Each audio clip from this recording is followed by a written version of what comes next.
अस्सलाम वालेकुम फ्रेंड्स, उम्मीद है आप सब खैरियत से होंगे।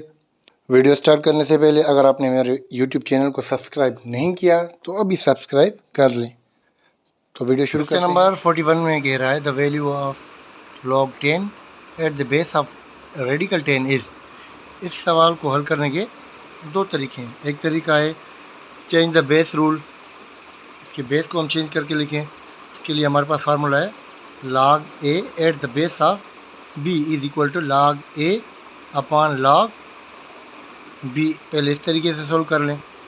log a की जगह पर हमारे पास है यहाँ पर 10, b की जगह पर है रेडिकल 10 पुट करें। log a upon log b में log a की जगह 10 पुट कर दें, log b की जगह radical 10, log 10 upon log radical 10। log 10 upon radical को पावर की फॉर्म में लिखें, log 10 पावर 1 अपॉन 2। फिर हमारे पास फार्मूला है लोगरिथम में log m power n is equal to, ये जो पावर है ये कोएफिशिएंट बन जाएगा n log m। इस तरीके से ये 1/2 यहाँ पर आकर कोएफिशिएंट बन जाएगा, तो बन जाएगा log 10 upon 1/2 log 10। log 10 cancel, ऊपर रह गया सिर्फ 1, नीचे रह गया 1/2। ये डिवाइड कर रहा है, इसको अगर हम मल्टीप्लाई में लिखें तो 2 ऊपर चला जाएगा, नीचे 1, 2 1 ज़ा 2, हमारे पास आंसर आया 2। दूसरा तरीका है हमारे पास log a at the base of b equals to x is equal to, ये जो बेस है ये x का बेस बन जाएगा, तो बन जाएगा b power x is equal to a। यहाँ पर a की वैल्यू है 10, b की वैल्यू हमारे पास रेडिकल 10, तो हो जाएगा b की जगह पर रखेंगे radical 10 power x equals to a की वैल्यू है 10। अगेन हम रेडिकल को पावर की फॉर्म में लिखें तो 10 power 1/2 whole power x is equals to 10। अंदर वाली पावर और बाहर वाली पावर, अंदर वाली पावर और बाहर वाली पावर आपस में मल्टीप्लाई करेंगे, x 1 ज़ा x upon 2 equals to 10, 10 power 1, कुछ भी नहीं है मतलब पावर 1 है। बेसिस आपस में एक दूसरे को कैंसिल आउट करेंगे, बच जाएगा x अपॉन 2 इक्वल्स टू 1। यहाँ 2 डिवाइड कर रहा है, वहाँ 2 जाकर मल्टीप्लाई करेगा, तो x की वैल्यू मिलेगी 2 1 ज़ा 2। So the correct option for MCQ 41 is option B 2। इसके नंबर 42 में कह रहा है the value of cosec square 45 degree minus 1 is equal to, we know that cosec 45 degree is equal to radical 2। ये values आपको table से याद करनी पड़ेंगी। तो cosec 45 की जगह हमने लिख दिया radical 2 square minus 1 square, and radical आपस में एक दूसरे को कैंसिल आउट करेंगे, रह जाएगा 2 माइनस 1, 2 में से 1 गया, बाकी हमारे पास रह गया 1, जो कि ऑप्शन है बी। क्वेश्चन नंबर 43 में कह रहा है the 175 beds are dash fraction of beds 700। ये सवाल रिपीट हो रहा है डेली। कोई भी पोर्शन है उसको टोटल से डिवाइड करवा दें, आपको फ्रैक्शन मिल जाएगी। कितना पार्ट कह रहे हैं पोर्शन 175 अपॉन टोटल बेड्स कितने 700। 175 का टेबल 700 के ऊपर 4 टाइम्स, 175 350 एंड 350 का डबल 700, तो फ्रैक्शन मिलेगा हमारे पास 1/4, जो कि ऑप्शन है सी। क्वेश्चन नंबर 44 में कह रहा है the improper fraction in the following list is. Improper हमें पता है जिसका न्यूमरेटर बड़ा हो और डिनोमिनेटर छोटा हो, वो होती है इम्प्रॉपर फ्रैक्शन। बाकी न्यूमरेटर सब में छोटा होता है और डिनोमिनेटर बड़ा होता है, वो होती है प्रॉपर फ्रैक्शन। तो यहाँ पर न्यूमरेटर किसका बड़ा है, ऑप्शन डी का बड़ा है डिनोमिनेटर से। क्वेश्चन नंबर 45 में कह रहा है the value of y in 5y/4 plus 20/4 equals to 15 is. यहाँ से हम एलसीएम लेंगे, एलसीएम लेने की ज़रूरत नहीं है क्योंकि दोनों का डिनोमिनेटर सेम है, तो एक ही डिनोमिनेटर रखकर न्यूमरेटर्स को ऐड कर दें। 5y plus 20 equals to 15। यहाँ 4 डिवाइड कर रहा है, इक्वल के उस साइड जाकर 15 के साथ मल्टीप्लाई करेगा, तो रह जाएगा 5y प्लस 20 इक्वल्स टू 4 15 ज़ा 60। ये प्लस के 20 यहाँ आकर माइनस के 20 हो जाएंगे, तो रह जाएगा 5y equals to 60 minus 20। 5y equals to 60 में से 20 गए 40, 5 मल्टीप्लाई कर रहे हैं, यहाँ आकर 40 को डिवाइड करेंगे, 5 1 5 5 8 40, सो 8 is the value of y, which is option A. Question number 46 में कह रहा है the value of 490 upon 700 is equivalent to. Divide करना है, इस अपॉन का मतलब होता है डिवाइड। एक जीरो ऊपर काटा, एक जीरो नीचे काटा। 7 का टेबल 49 के ऊपर 7 टाइम्स, 7 का टेबल 70 के ऊपर 10 टाइम्स, 7 अपॉन 10। 7 को 10 से कर दें डिवाइड। टेबल नहीं लग रहा, 7 की रकम छोटी है, 10 बड़ा है, डेसिमल लेकर यहाँ 0 दे दिया। 10 7 70, 0.7 is equivalent to 490 upon 700. Question number 47 में कह रहे the value of 15% of 80 plus 20% of 70। दो पार्ट हैं और उनको सॉल्व करने के बाद ऐड कर देना है। 80 का लेना है 15% और 70 का लेना है 20%। परसेंट कैसे निकालते हैं? दोनों वैल्यूज़ को मल्टीप्लाई करके 100 से करवा दें डिवाइड। यहाँ पर ये ज़ीरो इसके साथ कैंसिल आउट हो गया, यहाँ पर ये दोनों ज़ीरो इन दोनों ज़ीरो के साथ कैंसिल आउट। यहाँ रह गया 8 और वहाँ 15। 8 15 से 120 अपॉन 10 प्लस यहाँ सिर्फ रहेगा 2 and 7, 2 7 से 14।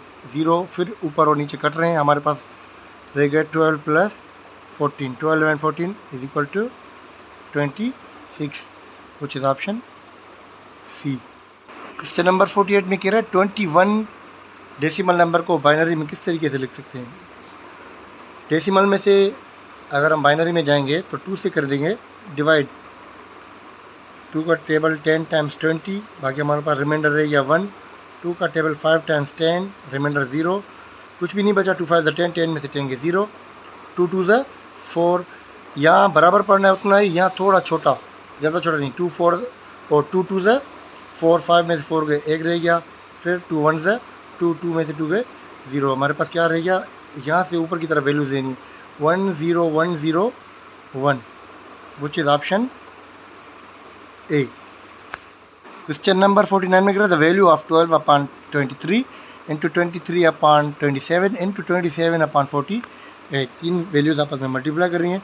हमने देखना है आमने सामने न्यूमरेटर और डिनोमिनेटर एक दूसरे को डिवाइड तो नहीं कर रहे।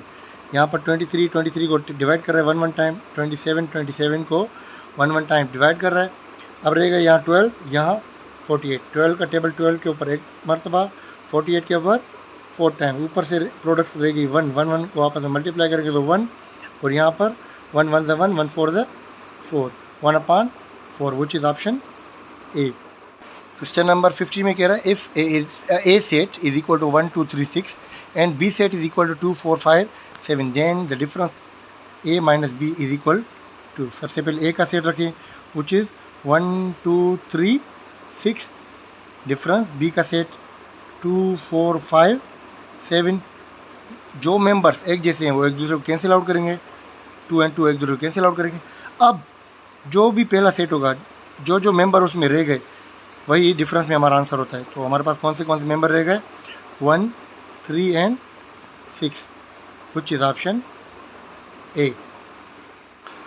क्वेश्चन नंबर 51 में कह रहा है Roshan bought the TV for Rs 80,000 rupees, he wants to sell it by making 15% profit, the sale price of the TV is. इन सवालात में सेल प्राइस किस तरीके से मालूम करते हैं? Equals to cost price plus इस कास्ट प्राइस का जो भी परसेंट कहा गया है, यहाँ प्रॉफिट परसेंट आप लिख दें इसको। तो सबसे पहले 15% निकालें 80,000 रुपीज़ का प्रॉफिट परसेंट, यहाँ 15% of 18,000 rupees, 80,000 rupees is equal to 80,000 multiply by 15 divided by 100। 2 0 0 के साथ कैंसिल आउट, 0 15 0, 0 15 0, 8 15 120, एक ज़ीरो एक्स्ट्रा, सॉरी, 12,000 रुपीज़, मतलब उसको कितना फ़ायदा होगा? 12,000 रुपये। अब इस फार्मूला में 15% की जगह हम 12,000 पुट कर दें तो sale price is equal to 80,000 rupees plus 12,000, sale price बनेगी 92,000 rupees, which is option D. Question number 52 में कह रहा है a quadrilateral having all sides equal with 90 degree.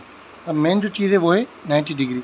सारे के सारे क्वाड्रिलेटरल हैं, मतलब इनकी 4 साइड्स एंड 4 एंगल्स हैं इनके पास, लेकिन सिर्फ इनमें से एक क्वाड्रिलेटरल ऐसा है जिसकी सारी एंगल्स 90 डिग्री है, तो वो है square. So option A is correct. Parallelogram जो है वो आपके सामने है, उसकी कोई भी एंगल 90 के इक्वल नहीं है। रोम्बस आपके सामने है एंड ट्रेपेजियम आपके सामने है। क्वेश्चन नंबर 53 में the average age of the 3 students is 20 years and their ages are in proportion 2:5:8। The age of the oldest student is, सबसे बड़े तालिब इल्म की उम्र क्या है? अच्छा, टोटल स्टूडेंट्स कितने हैं? 3, उनका एवरेज 20 ईयर्स, तो टोटल एज बनेगी 320 से 60 ईयर्स। तीनों तालिब इल्मों की उम्र टोटल मिलाकर कितनी हुई? 60 ईयर्स। लेट सपोज उनके रेशो से अगर हम इस तरीके से लिखना चाहें तो पहला रेशो है 2x हमें मालूम नहीं है उम्र, प्लस दूसरा रेशो है 5x प्लस तीसरा रेशो है 8x। इन तीनों का सम किसकी इक्वल है? 60 के इक्वल है। अब इन तीनों को हम ऐड कर दें, 2x and 5x 7x and 8x is equal to 15x equals to 60। 15 multiply कर रहा है, वहाँ जाकर डिवाइड करेगा। 15 1 ज़ 15, 15 4 ज़ 60। x की वैल्यू क्या आ गई? 4। अब पुट करते जाएं। 2x पहले तालिब इल्म की उम्र, 2x की जगह 4 पुट करें, 2 4 ज़ 8। दूसरे तालिब इल्म की 5x, x की जगह पे 4 पुट कर दें, 5 4 ज़ 20। तीसरा तालिब इल्म की उम्र है 8x, x की जगह पे 4 पुट कर दें, 8 4 ज़ 32। अब इनका सम करें, देखिए 60 के इक्वल है 32 एंड 20, 52 एंड 8 60। सो सबसे बड़ी उम्र वाला जो स्टूडेंट है उसकी उम्र कितनी है? 32 years, which is option C. Question number 54 में कह रहा है if 12 employees take 20 days to complete a project, the number of employees will complete the project in 10 days. Proportion का एक क्वेश्चन है कि 12 एम्प्लॉई 20 दिन में कोई प्रोजेक्ट पूरा कर रहे हैं, तो बताएं हमें कितने एम्प्लॉइज़ चाहिए कि वही काम 10 दिनों में हो जाए। कितने होंगे? दो कॉलम बनाएं, एक एम्प्लॉइज़ का और एक डेज़ का। पहले इसने कहा कि पहले सवाल में कहा गया कि 12 एम्प्लॉई 20 दिन में काम पूरा कर रहे हैं। अब बताएं कितने एम्प्लॉई हों कि वही काम 10 दिन में हो जाए। जाहिर सी बात है, अगर एम्प्लॉई बढ़ेंगे तो ही काम जल्दी होगा, अगर एम्प्लॉई कम करेंगे तो यहाँ दिन ज़्यादा लगेंगे। मतलब यहाँ से ये नंबर डिक्रीज़ हुआ है और यहाँ पर ये नंबर इंक्रीज़ हो रहा है, क्योंकि एम्प्लॉइज़ 12 से बढ़ाएंगे तो ही दिन कम लगेंगे। ये यहाँ से इंक्रीज़ हुआ यहाँ पर, और ये यहाँ से ऊपर से नीचे की तरफ डिक्रीज़ हुआ, तो इसे कहते हैं इन्वर्स प्रोपोर्शन। जहाँ पर एक साइड ज़्यादा एक साइड बढ़े और दूसरी साइड कम हो, उसे कहा जाता है इन्वर्स प्रोपोर्शन। अब आपकी मर्ज़ी है, आप एरो किसी भी तरफ लगा दें, या इसको ऊपर की तरफ कर दें या इसको नीचे की तरफ। यहाँ से वैल्यूज़ लें तो ये बनेगी 12:x इक्वल्स टू, फिर यहाँ से वैल्यू उठाएं 10:20। ये आपके हो गए मीन्स, और ये आपके हो गए एक्सट्रीम्स। x वाली वैल्यू को याद रखा करें कि लेफ़्ट साइड पे रखें तो आपको आसानी होगी। x इंटू 10 एंड यहाँ पर होगा 12 इंटू 20। 10 यहाँ मल्टीप्लाई कर रहा है, वहाँ जाकर डिवाइड करेगा। 10 1 ज़ 10, 10 2 ज़ 20, 2 12 ज़ 24। तो हमारे पास एम्प्लॉय कितने होंगे? 24, which is option A. Question number 55 में कह रहा है the ratio of 1 hour to 300 minutes.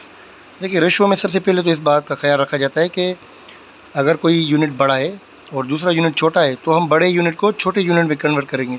जैसे यहाँ पर लिखा है 1 आवर, आवर टाइम का यूनिट है जो कि बड़ा यूनिट है, और मिनट आवर से छोटा है, मिनट से छोटा होता है सेकेंड्स। यहाँ लेकिन बात हो रही है मिनट्स की और आवर्स की। तो 1 hour is equal to 60 minutes. So हम दोनों यूनिट्स को मिनट्स में अगर लिखें, 1 आवर की जगह हम लिख देंगे 60 मिनट्स, रेशो 300 मिनट्स। 0 एक यहाँ से कैंसिल करें, एक यहाँ से यहाँ रह गया 6, रेशो 30। 6 का टेबल 6 के ऊपर 1 टाइम एंड 30 के ऊपर 5 times. So 1:5 is correct option, which is option B. Question number 56 में कह रहा है Akhtar is 2 years older than Barkat. Akhtar Barkat से 2 साल बड़ा है। वो is twice as old as is Shafqat. Barkat Shafqat की उम्र का डबल है। जो भी शफ़क़त की उम्र है बरकत उससे डबल है। और अख्तर की उम्र बरकत से 2 साल ज़्यादा है। If the total of the age of Akhtar Barkat and शफ़क़त is 27, तीनों की उम्र हम अगर मिलाएं तो 27 बन रही है। Then the age of Shafqat is, सवाल में घुमा फिरा कर शफ़क़त की एज पूछ रहा है। पीछे इसने कहा था कि शफ़क़त की उम्र से बरकत की उम्र डबल है। अगर हम ऑप्शन ए सेलेक्ट करें शफ़क़त की एज 12 ईयर्स, तो बरकत की एज कितनी बनेगी? 12 एंड 12 24। 24 में शफ़क़त की उम्र मिलाएं, फिर उससे अख्तर की उम्र 2 साल मिलाएं, तो ये तो 12 तो होगी नहीं, कभी भी नहीं, इसको ओमिट कर दें। अगर शफ़क़त की उम्र हम 10 साल रखें तो बरकत की उम्र बनेगी 10 एंड 20, 10 का डबल 20, 20 और 10 ये होगा 30। अख्तर की उम्र मिला ही नहीं है, पहले ही 30 हो गया, हमें 27 को एक्सीड नहीं करना, ये भी ओमिट कर दें। 8 ईयर्स, शफ़क़त की उम्र अगर 8 ईयर्स है, 8 एंड 16, तो अपना बरकत की उम्र बनेगी 16 साल। 16 और 8 ये हो गए हमारे 24। लेकिन अख्तर बरकत से भी 2 साल बड़ा है। अब 24 में जो उम्र है वो बनेगी अख्तर की 18 साल। 18 और 24 बनेगी 42, मतलब ये भी कर दे ओमिट। अब अगर शफ़क़त की उम्र 5 साल है, 5 प्लस बरकत की उम्र 5 के डबल कितने बनेगी? 10 प्लस अख्तर बरकत से 2 साल बड़ा है, 10 और 2 12, 5 और 10 15, 15 और 12 27, तीनों का सम 27 के बराबर। So the age of Shafqat is 5 years, which is option D. Question number 57 में कह रहा है 4 अजरक्स कॉस्ट 800 रुपीज़। 4 अजरक की कीमत है 800 रुपये। Then the cost of 5 ajraks will be, 5 ajrak की कीमत कितनी होगी? 4 अजरक की कीमत है 800, तो 1 अजरक की कीमत कितनी होगी? यहाँ 4 मल्टीप्लाई करें, यहाँ 800 को डिवाइड करेंगे, 200। 1 अजरक कितने का हमें पड़ा? 200 का। टोटल अजरक कितने ले रहा है? 5। 5 को 200 से मल्टीप्लाई कर दें तो ये हो जाएगा 1000। 5 अजरक कितने के मिलेंगे?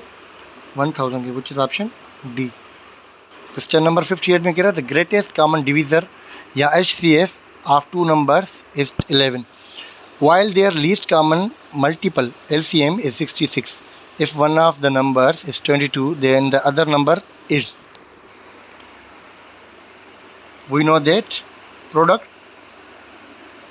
या मल्टीप्लिकेशन, प्रोडक्ट मल्टीप्लिकेशन को ही कहते हैं of number 1 and number 2 is equal to multiplication या product of HCF and LCM। हमें एक नंबर पता है, पहला नंबर कौन सा है? वो नंबर जो हमें पता है वो है 22। दूसरा नंबर मालूम करना है। HCF या जो ग्रेटेस्ट कॉमन डिवीज़र पता है वो कितना है? 11 इंटू LCM। LCM कितनी है? LCM है 66। 22 यहाँ मल्टीप्लाई कर रहा है, यहाँ आकर डिवाइड करेगा। 22 का टेबल 66 के ऊपर 3 times, so the second number is 11 को 3 से मल्टीप्लाई कर दें 33, which is option D. Question number 59 में कह रहा है the perimeter of the rectangle is 72 centimetre. If the length of the rectangle is 20 centimetre then breadth will be. Perimeter of a rectangle का formula है 2 into L plus B breadth. अब perimeter हमारे पास given है, कितनी है? 72 centimetre equals to 2। Length भी हमारे पास गिवन है which is 20 centimetre plus breadth हमें मालूम करनी है। 2 इस ब्रैकेट को मल्टीप्लाई कर रहा है, यहाँ कर डिवाइड करेगा तो यहाँ रह जाएगा 20 प्लस बी, 2 1 ज़ 2, 3 2 ज़ 6, 6 2 ज़ 12, 36 प्लस के 20 वहाँ जाकर माइनस के 20 हो जाएंगे इक्वल्स टू बी। 36 में से 20 माइनस करें, बाकी रह गया 16 centimetre. So the breadth of the rectangle is 16 centimetre, which is option B. Question number 60 में कह रहा है the ratio of 2 supplementary angles is 3:7। The difference between 2 angles is, we know that supplementary जो angles होती हैं उनका सम को बराबर होता है 180 डिग्री के, और कॉम्प्लीमेंट्री एंगल्स का सम बराबर होता है 90 डिग्रीज़ की। अब यहाँ बात हो रही है सप्लीमेंट्री एंगल्स की और उनका रेशो गिवन है 3:7। टोटल हमारे पास एंगल कितनी है सप्लीमेंट्री की 180 डिग्री, उनमें से एक रेशो 3 और दूसरा है 7। अगर हम इनका सम ऑफ रेशो करें तो होगा 3 + 7 = 10। अब डिफरेंस की बात कर रहा है। अगर पहली एंगल हम निकालें तो कैसे निकालेंगे, फर्स्ट एंगल और यहाँ पर निकालते हैं हम सेकंड एंगल। फर्स्ट एंगल निकालने के लिए टोटल डिग्रीज़ को मल्टीप्लाई कर दें उसके रेशो के साथ जो कि है 3 और डिवाइड कर दें सम ऑफ रेशो से। 0 0 से कैंसिल, 3 18 से 54। दूसरी एंगल निकालें, total angle 180 into second angle का ratio 7 upon sum of ratio 0 0 से कैंसिल। 18 को कर दे मल्टीप्लाई 7 से, 7 8 से 56, 7 1 से 7, 7 and 5 12। दूसरी एंगल आ गई 1 2 6। अब इनका डिफरेंस निकालें, 1 2 6 में से माइनस कर दें 54, 6 में से 4 गए 2, 12 में से 5 गए 7, so 72 degree, which is option B is correct. 91 जो कि कंप्यूटर का सवाल था, कह रहा था 255 जो कि डेसिमल में था उसका बाइनरी में आंसर क्या होगा। 255 को 2 से करवा दें डिवाइड, 2 1 2, 2 2 4, 2 7 14, 2 हमारे पास 1 रह गया रिमाइंडर, 6 2 12, 3 2 6, 7 में 6 गए 1 बच गया, 2 3 6, 2 1 2, 3 में से 2 गए 1 remainder, 2 1 2 again, 5 2 10 remainder 1, 7 2 14 remainder 1, 2 3 6 remainder 1, 2 1 2 remainder 1। यहाँ से वैल्यूज उठाएं, 1 1 1 1 1 1 1 1, 8 टाइम्स 7 1 2 3 4 5 6 7 8, ये होगा बाइनरी में 255।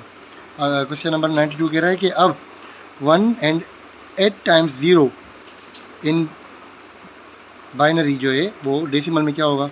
अब यहाँ से 2 से करते जाएं मल्टीप्लाई और उनकी पावर 0 से शुरू करें और उसको भी करते जाएं इंक्रीज और उन सबको आपस में करें 8, 0 × 2 पावर 0 0। अच्छा, वैसे यहाँ तक तो ये सारे के सारे ख़त्म हो जाएंगे क्योंकि 0 जो कोएफिशिएंट होता है वो किसी भी चीज़ का अगर 0 होगा कोएफिशिएंट वो उसको कर देगा 0, तो उसका पावर रहेगा 1 0 1 2 3 4 5 6 7 8। सिर्फ इसी को 2 से करते हैं multiply, 1 × 2 power 8, 2 power 8 is equal to 2 × 2 × 2, 3 4 5 6 7, 2 to the 4, 4 to the 8, 16, 32, 64, 1 to 8, 256. So 1 × 256. We can write 256 in this form in binary. तो मैं उम्मीद करता हूँ दोस्तों वीडियो आपको पसंद आई होगी। टाइम बहुत कम था क्योंकि मैथमेटिक्स का जो पोर्शन था वो इंटरनेट पे बहुत टाइम के बाद आया था। सो फीडबैक लाजमी दिया करें कमेंट्स की सूरत में एंड कीप सपोर्टिंग मी। अल्लाह हाफिज़।